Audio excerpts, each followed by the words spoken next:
It is with new awareness that we turn to our speaker, Andy Stepanian. Andy Stepanian is an animal activist previously engaged in a campaign to shut down the animal testing laboratory, Huntington Life Sciences. Along with 5 other activists and an organization known together as the Shack 7, Andy Stepanian was charged and prosecuted for his animal advocacy work under a law that later became the Animal Enterprise Terrorism Act.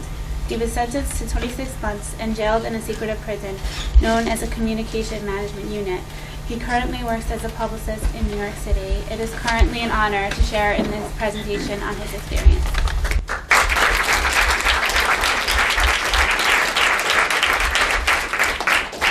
I just want to say thank you to Ruth and to Dara for doing this event, and it's obviously my pleasure to be here because they're doing a tremendous amount of good. I'm going to show a trailer that pretty much sums up what happened to my co-defendants and I, and then I'll get to talking a little bit. The FBI has sent us a warning about the potential for violence from an animal rights group. Do you see the difference between them and Al-Qaeda? Really a little bit general. An animal rights behemoth organization. What do you think about the label of terrorists? We're going to go down to HR. Did you or did you not? Are you guilty of what they charge you? Huntington Life Sciences.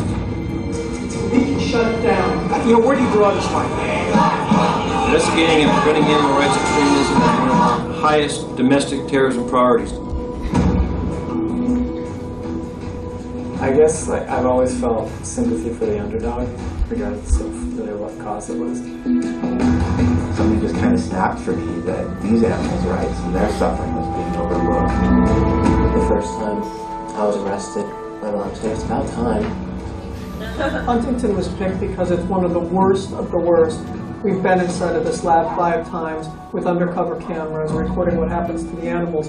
What goes on inside of there is cruel and it's wrong. The group, which the FBI characterizes as extremist, is called SHACK, for Stop Huntington Animal Cruelty.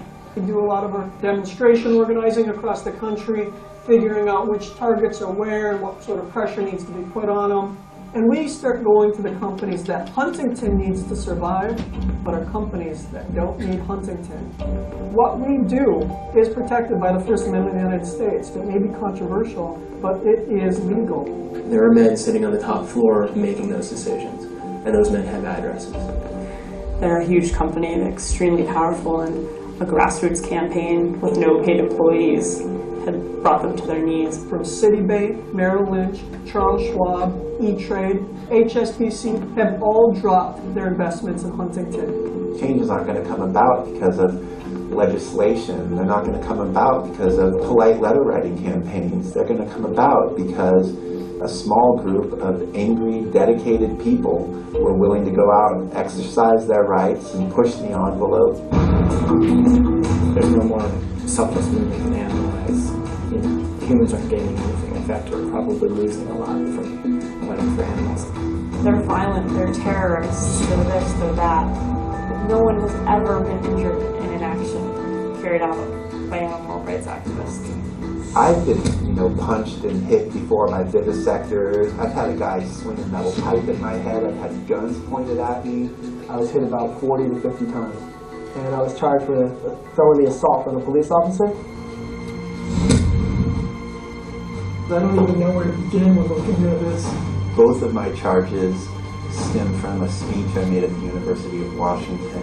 In the 50-some-odd page indictment, my name comes up once, and that is that I was at a protest. They don't actually ever even allege that I told people to send taxes. They allege that Shack did, and I'm affiliated with Shack. I'm indicted on the charge of animal enterprise terrorism for utilizing the internet with intent on causing economic damage. Last year, the Senate Judiciary Committee met to deal with the Shack problem. Part of me wants to believe that justice will prevail. They comb through all your personal things. They take it for years at a time. They listen to your phone calls, to your mother, to your partner, to other friends. They're creating case law that will say that a legitimate form of boycott, a legitimate form of protest, still would be considered to be illegal. We always have somebody in our house 24 hours a day. protect our computers, to protect our files. So the FBI can't do the same thing to us that they did to so many other social justice movements. I don't think this necessarily has to do with animal rights. I think this has to do with the idea of domestic dissent, domestic resistance. Who knows, if the government gets their way, I'll be down in Guantanamo with the other terrorists. It's far from finished, but I will finish it. Even if I have to serve my jail time, get out, and start doing it again. It was an exciting thing to be part of this history making. We have to win. If the prosecution wins this case, I will have lost all faith in the First Amendment. The outcome of this trial doesn't just affect the Shack 7, it affects all of our families. I'm not scared of prison. I can handle prison. I have to move my whole life out to New Jersey and drop everything that I had going and go on trial at a federal court. I don't get to see my baby anymore.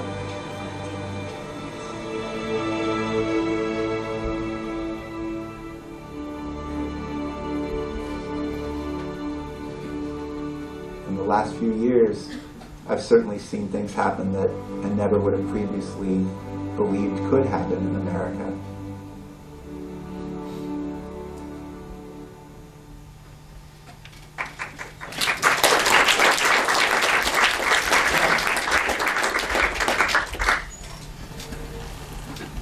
So for the people that are close to me that are here tonight, I think a lot of you guys already know this, and I'm going to tell the other people here that I had a lot of trouble preparing for this event.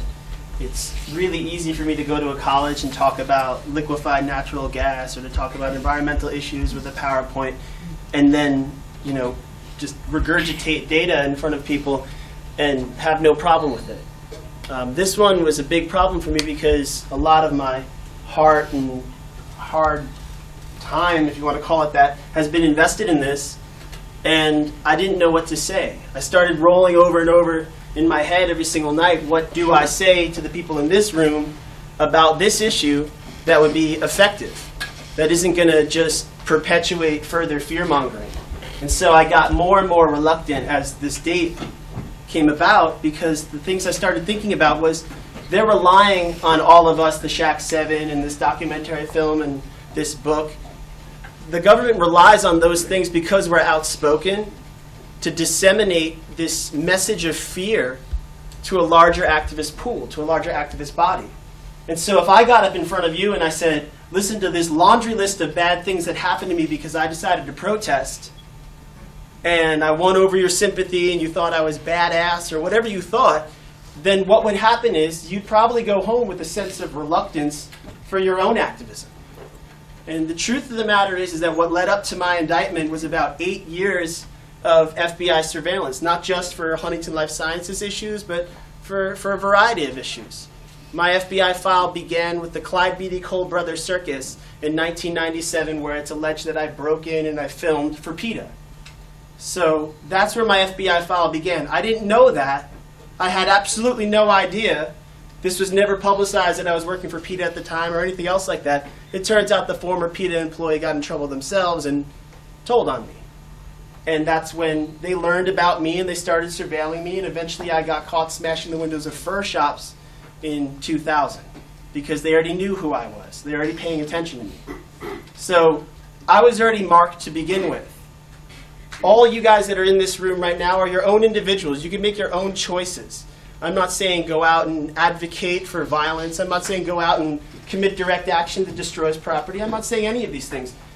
Do what you feel is right. Always work hard and always advance for the things that you believe in. And don't let things that happen to people like myself or other individuals deter you from ever following your heart, following your dreams. Because truthfully, that's a far worse punishment than anything that I could have gone through while in prison. I look back on everything that happened to me, and I think that part of the portion of time that I spent in prison was maybe a blessing in disguise. I learned a lot of great things. I got to meet a lot of great people. And so I decided finally, when I came here, that I'm not going to talk about all these negative things. I'm not going to talk about repression. I'm going to talk about perspectives, the way that each of us see the world. Because there are individuals out there that see me as a terrorist. And there are other individuals out there that think that, you know, I'm cool or whatever. I look like Mr. Rogers. I'm not really cool either. So I'm like neither one of those things, but... and I got a little bit corny with it, so I'm hoping that everyone will play along. But I'm asking that everybody close their eyes. And we're going to do an exercise. Can people actually do this? Please? All right, I want you guys to imagine yourself sitting down. And I want you to imagine the taste of salt on your lips. And your mouth tastes strange. And you taste salt. And you're overheated. And your belly feels warm. But it's not a good warm. It's kind of like radiating outwardly off of your body. And your feet and your legs, they're wet. And you gag periodically. And you hear the jingling of keys from somewhere halfway down some corridor in this space where you are. And an individual comes up to you, and there's bars between you and that individual. And you reach out. You're looking for some sort of contact. And if this was any given day, one of three things would happen. Somebody would either pet you, or acknowledge your existence by saying some sort of nickname for you, or shove a polyurethane tube down your throat, filled with flooring adhesive, that was slowly corroding your insides. And that wetness that you feel is a puddle of congealed blood and vomit that's leaving your body. But even amidst all this, and the taste of blood that's in your mouth, you still reach out to that person wearing a lab coat, because that's all you know of life. You never saw the sun. You never frolicked. You never played in grass. But yet an interaction 1 out of 3 times with that individual in the white coat, if it's beneficial, that's the closest thing that you know to love, and so you do it anyway. And this is a reality, and it happens every day. This is a reality that happens inside of Huntington Life Sciences, not only to one animal. You guys can open your eyes now.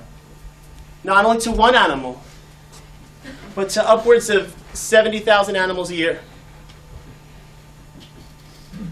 Some estimates have it at about 50 million animals have died in total over their 40 years of operation.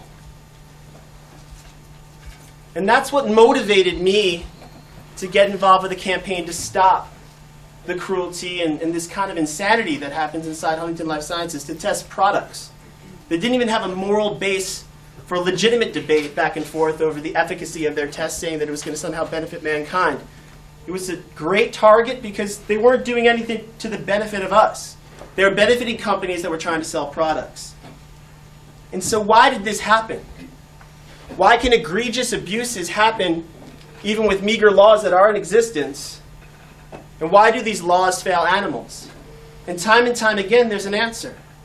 And the answer is just in the word capitalism. You see, capitalism champions selfishness. And capitalism, it rewards greed and it rewards bad acts. So I'm not saying if you're a capitalist or if you're a business person, you're a bad person. I mean, that's kind of naive and myopic to think that. But instead, that infrastructure that's in place, our capitalist economy, says this, that if you're the social top dog, or if you're willing to take any measure possible to further your achievement, then you'll make it. And the other guy that's trying to save money by cutting back on cruelty or cutting back on products that are invasive to the environment, or whatever they're trying to do, well, they're going to come in second place because you're top dog, and you're going to get everything done that you need to do to further your margins, to expand your margins. And that is true of Huntington Life Sciences. That's not true just of Huntington Life Sciences, but it's true of child labor. It's true of sweatshops. You know, I can't come up here and say that it's my experience that people are by default bad. That would be naive to say that also. But instead, if someone grows up within a system that constantly rewards bad behavior, they may have some sort of moral balance.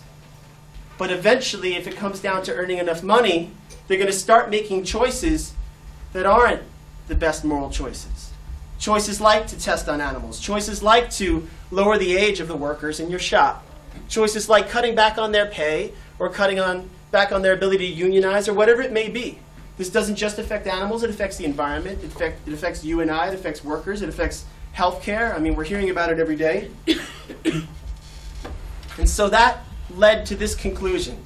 It's not just myself, but it's activists all across the country kind of reached some sort of critical mass where they said, we're tired of sitting outside of a fur shop with a sign making demands, or we're tired of standing outside of Macy's, or we're tired of standing outside of Huntington Life Sciences saying, please change.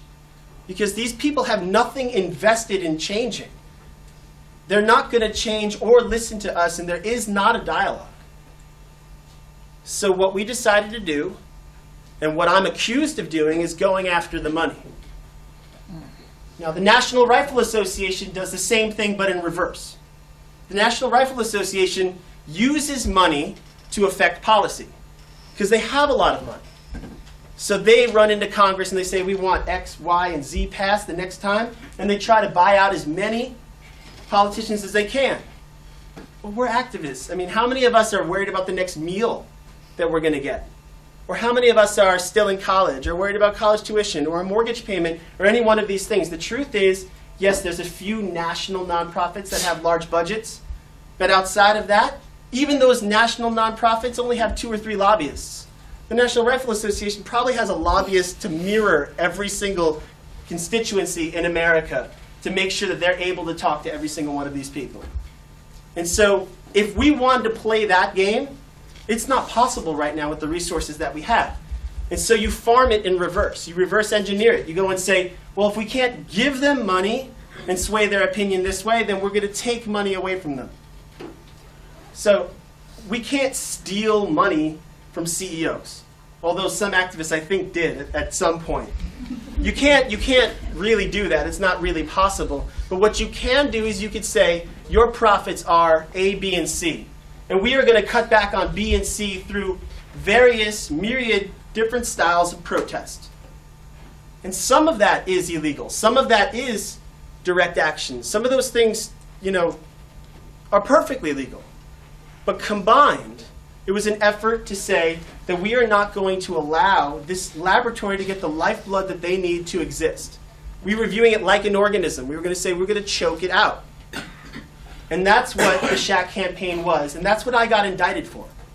I got indicted for something really, really trivial and silly. At the end of the whole thing, I know that you guys read the internet and read in the papers all the articles that came out about us. But the truth is, when you get indicted and you ultimately get convicted, it becomes more and more clear towards the end exactly what you did to qualify to violate this law. And so what I did was, it was someday in March, I think, I went into a Deloitte & Touche office, which is an auditing firm, went into the front door, didn't have to break anything, didn't have to damage any property or anything else like that. I hung over a balcony. Well, this is actually after I handed out DVDs or something like that in the cubicles to the workers there. And then I hung over the balcony and I threw a fistful of leaflets so that it rained down on the employees in their cubicles. Not really a big deal. The local cops came and they escorted me and the other people that were there out. But in the context of the Animal Enterprise Protection Act, which is the law that I was charged with violating, they said that that action created in the following day Huntington Life Sciences to not qualify temporarily for a listing on the stock exchange. Now, it's not the normal market that we were used to. There was some other B-tier market. I don't know what it's called anymore. But they didn't meet a certain qualification. And as a result of that, treasury, 6 degrees of Kevin Bacon from my action, they lost a lot of profits. And no one could really put a number on that. We asked at sentencing, well, tell us how much it is. We want to know so we can adjust our restitution in accordance to it. We also wanted to know what HLS was doing financially, and they never told us. They said that because they're afraid of other activists targeting them, or they're afraid that we're going to publish the receipts of how much money they're making or not making in the press, we're not going to release it. So we're going to give it a nice clean number of $1 million, because we all can mutually agree that it costs more than $1 million. And we're going to hit you up with $1 million in restitution. So I obviously appealed it. I said, where's the $1 million? Show me $1 million of lost profits. And in the appeal, they came back and they said only one thing, that the aggregate of the actions led to $360 million in damages over the course of 4 years. Now, they're levying that against 6 individuals. How many people are in this room right now? Just think about that for a second. I will not again ever advocate that you go out and you cause an animal enterprise to lose its profits, because I think that's a crime now. But instead, I'm saying this: 6 individuals, far many more. And all that says to us is that if this is about speech, and it's not about direct action, because in the end of it, I'm not charged with direct action. If this is about speech, then the government is very worried about what you think and what you say. So all these paradigms when we say over and over again that we don't have power, that money has the only power, or what can I possibly do? I'm only one individual. The truth is you could do a heck of a lot. No matter what it is you believe in, you could do a heck of a lot. And the truth is that these companies that are out there that we consider to be our adversaries for their beliefs and their politics actually really care about what you have to say. And that's something that I doubted for most of my life until I read that. I said, wow. And I realized that if I give a talk and I talk about everything that was bad that happened to me, then the people that are potentially in this room or another room or another college could be potentially dissuaded from opening their mouths and speaking about the things they care about, which is what they're trying to stop from happening. This isn't about me. This isn't about my co-defendants. This isn't about Shaq. This isn't even that much about Huntington Life Sciences.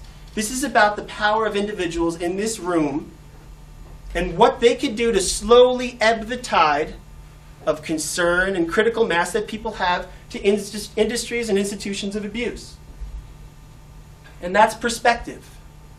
So perspective is that they think I'm a terrorist and other individuals think something else, but I'm going to get into something more coming from my observations while incarcerated. And, you know, they knocked down my door, they sent me off to prison, real abridged version of what happened to us. And we went to trial and all this other stuff too. My 3rd week in prison, I was in the hole for the first 3 weeks because I did an interview on Democracy Now! The morning I turned myself in. And because of that, they said that there was a potential threat to my life because I was a target for extortion because the inmates thought I was a celebrity.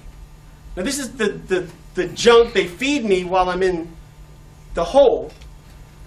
And I said, well, how do I get myself out of it? How do I get legal counsel, et cetera, et cetera? And they tell me that I'm not allowed a phone call, I'm not allowed a pen or paper, and I'm not allowed to receive mail.